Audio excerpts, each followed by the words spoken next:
Tottenham have had to use a lot of young players this season to deal with the injuries. Are there any more names that we should be looking out for that you are aware of as your time as sort of the under-18s coach? Yeah, obviously Bergvall and Gray and Spence, Mikey Moore. Obviously, they're the ones that sort of like come through. And I mean, it's just so nice to see. Do you know what I mean? Because at the end of the day, that's what the academy's there for. Bringing players through, and obviously we saw Demola come on, in Europe, and Demola come on in Europe and scored. And there's Callum Olasesi, who was on a bench a few times in the Premier League. I don't think he's featured yet. Malachi, I think he was on the bench. And there's a player called Tyrese Hall. Quite surprised that he's not featured yet, to be honest. An unbelievable talent. One of the best I've seen. My 2 years in the academy. And even the teams that we played against, I'd put Tyrese up there in the sort of like the top 3 players that I've seen of that age. Obviously with the 23s now. And listen, there's a few more that I'd love to see come through, but obviously the names that I've mentioned, hopefully they'll go on and have amazing careers in that, because they're all good kids as well, to be fair. They all want to learn. And as coaches, it makes your job easy, innit? When you're coaching young players that are good players and good kids as well. So it's good. Yeah, it's pretty optimistic times then for the Spurs. Yeah, I hope so. Yeah, I hope so. Sort of sticking with injuries, obviously quite a hot topic for Spurs at the moment. You spoke on Super Sunday a week or so ago about AVB and how he's sort of sitting there. He put pressure on the physios, and he put pressure on the doctor. Yeah.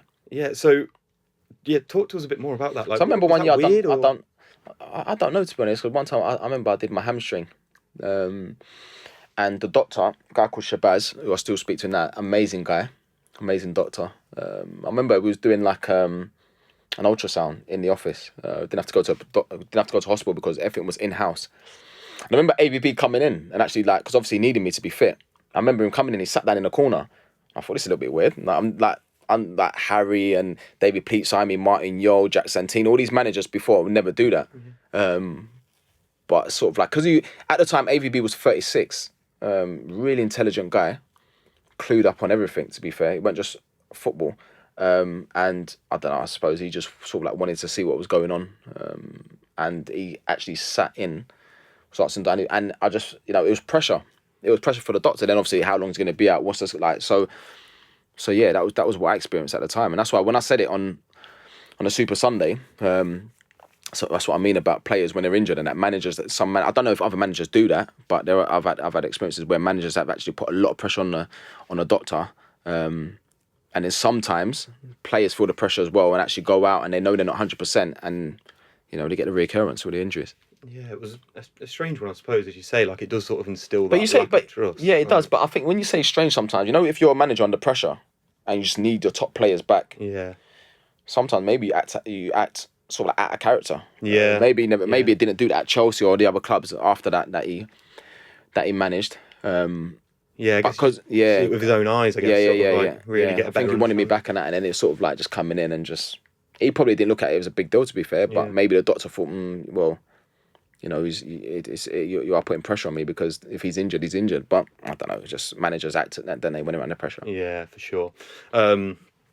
Again, under pressure managers. I'm almost sorry to have to ask you this one, but Ange Postecoglou, obviously he's got the excuse of injuries, and I think that's a more than fair excuse as well. We sort of mentioned how bad the injury crisis has been, and last 2 games, some key members have sort of come back into the team, and Spurs have got the result. So, do you think he is the right man now, and more importantly for the future?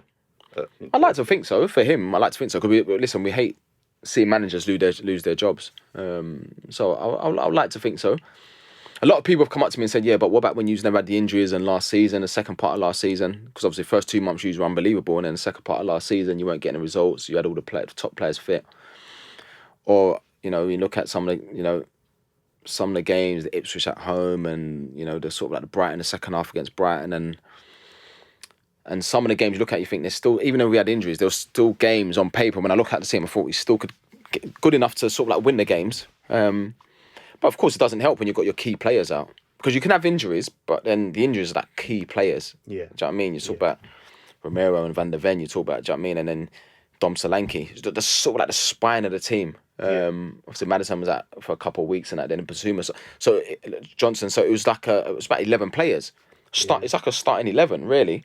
But I suppose that's where the squad's important, because throughout, I mean, Bournemouth have had a lot of injuries. They've sort of like managed to do well in that. But yeah, the names I've just mentioned, I mean, we spoke before about the team I played in. You know, if I played in a team where Gomez was injured, and you talk about Ledley King was injured, and at the time when, I don't know, when Dawson was injured, and then I was injured, Gareth was injured, Lennon was injured, Crouchy was, it's almost like, of course it's going to be difficult. You know what I mean? For the players, especially players that haven't played and that, to get sort of, to come in and sort of like keep the club at that sort of level. So we understand that.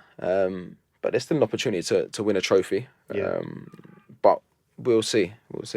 Yeah, brilliant. You mentioned Dominic Solanke, like, what have you sort of thought of his first season? How's he settled in? I thought that he started a little bit slow, which was normal. And then people were sort of like questioning it. I was like, you've got to give him a chance. Like, he's just come to a new club. Big move as well. Big move. Yeah. Big price tag. Give him a chance. We've seen that he can score goals, because he did last season at Bournemouth consistently. Yeah. And I think he's more than just a goal scorer as well. The energy that he brings and how the team want to play. And then after that, I think he just showed people. He shut a lot of people up with the goals that he scored. Big goals as well. Some top finishes, got in the England squad.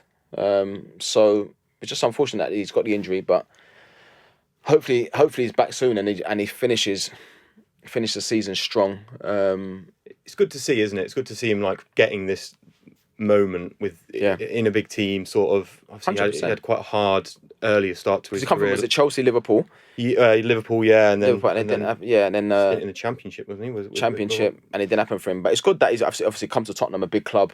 It's come with a reputation because, like I said, at Bournemouth, he scored goals. Scored a lot of goals in that. So you expect him to score goals because he's shown that. So, and like I said, just unfortunate that he's got the injury. Listen, which is normal. Yeah, at some stage of the season, you're always going to pick up little knocks and stuff like that. But hopefully he's not out too long. And then once he gets back, he can just sort of like, just keep scoring goals for the club. So obviously, it will help the team and his presence. And I keep saying he's more than just a goal scorer. He brings so much more to the team than just goals. Yeah, for sure. I get sort of another Tottenham forward in Timo Werner. It's not really got up and running, I guess. At Tottenham, doesn't look like he'll be sort of. Just a confidence thing, I think. Yeah. So what do you think it is? Because obviously he's had 2 stints now in England, and it's never quite clicked for him. But then you see him at Leipzig. Yeah. He's unbelievable. So. Is it just the pace I think it's of the game goals. I think goals is just. I think when you sort of like when you go to a new club and you nick a few goals and you get confident. But I think maybe it's because the games that he's played in, that he's missed a few chances, and I mean you get different kind of characters really. You know, some players, you don't really bother them. Of course, it's going to bother you, but you've sort of like got that mentality where the next one, I'll score the next one. But I think everything starts from training. Do you know what I mean? Obviously, if I spoke to a team, I would say to him, just keep working hard. Yeah. Keep getting into positions where you're going to score. Keep training well. Keep doing your sort of like your extras after training. So you've got those good habits, just so that your instincts will just kick in and you're not thinking too much, and then take it from there. But it has been difficult for him because he's not managed to get those sort of numbers in terms of goals and assists that you would expect from an experienced player. It is that because he's still electric when you watch him. He's still quite an exciting He's going to get chances player. because he's so dynamic and quick. So he's always going to get into areas where he could score. But I think it's just about being calm then. Yeah. Because he always seems to get there, but then it's just about being calm and just executing and that. But it's been difficult for him. Yeah, for sure. So given Spurs' standing currently in the Premier League, do you think all attention now should be sort of going on this Europa League campaign, of course, the Champions League? Yeah, it has to. Spot that comes of it, yeah. I think you'd like to obviously improve on a league form from where we are at the minute, This is obviously never going to happen, but would you take relegation in a Europa League win? No, you can't get relegated. Yeah, well, I say it's never going to happen. I'm a Leicester fan, you can't get relegated. And I watch you, and then I watch us. And I think it'd be a disaster, wouldn't it, with all the direction that the club's trying to go in. I know obviously there's been a lot of noise around the club at the minute, but when you look at the infrastructure and that, we've got like the best training ground and one of the best training grounds, the best stadium, and the direction the club's trying to go in, and then that relegation is, of course, not going to happen. But I'm just saying, it's sort of like, nah, you wouldn't take that. No. It's quite a tough run in the Europa League, I guess, with AZ hard. and then Ajax or Frankfurt. But it's never easy, is it? To win a major tournament, to win a major trophy, whether that's Europa League or the Premier League or the Cup, it's always going to be difficult. It's always going to be difficult, and it's shown over the years with Tottenham, even when I was there, just to get over the line. Even though I was part of the group that obviously, in 2008, the League Cup, but at the same time, should have won a lot more. But it's never easy. Of course, we'd love to see it. Not just Tottenham fans, I think just football fans. So a lot of football fans would love to see Tottenham. I mean, Gary Neville said it on the telly. Do you know what I mean? Someone who was in a team that dominated English football and won loads of trophies, and I even said, I'd love to see it. But yeah, of course, but it's never going to be easy. Yeah, for sure. I've just got a couple of England questions really, and that's my lot. Obviously, Tuchel taking charge of England for the first time in March. How do you rate that appointment? Again, a lot of noise around it because obviously people were saying, well, should the England manager not be English and all that sort of stuff. I played under Sven and Capello, and as players, you never looked at him and thought, well, Capello's Italian. I just looked at him and thought, this is Fabio Capello. Yeah. Managed, his CV speaks for itself. Yeah. Tuchel, the same. I think when you look at cup competitions, he's always done well. He probably couldn't be a better appointment in that sense. In terms of cup competitions, he's always done well in that. So hopefully, I mean, hopefully he's the man to get us over the line because we've come so close. Yeah.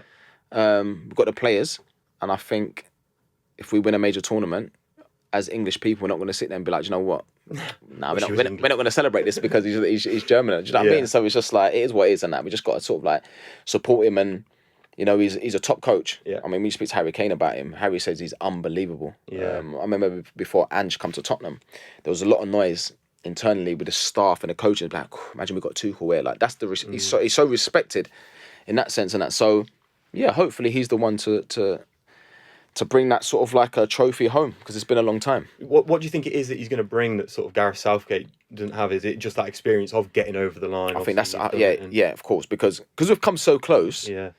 Then you look at it and think, okay, what does he need to do? Like, I mean, he would probably know. Yeah. I think you'd have to sort of like be a manager or coach at that level to look at it and be like, you know what, I need to do this, or this to get over the line. But yeah, like I said, it would be amazing, wouldn't it? Can you imagine the celebration? Even when we got to the final, come so close, and that. Of course, it was a disappointment. Yeah. But even so, the country was just like, mate, I'm not going to be in work for a week. It was mad. Like just before the game, like, and so can you imagine what it's going to be like when we actually win, and hopefully it's soon.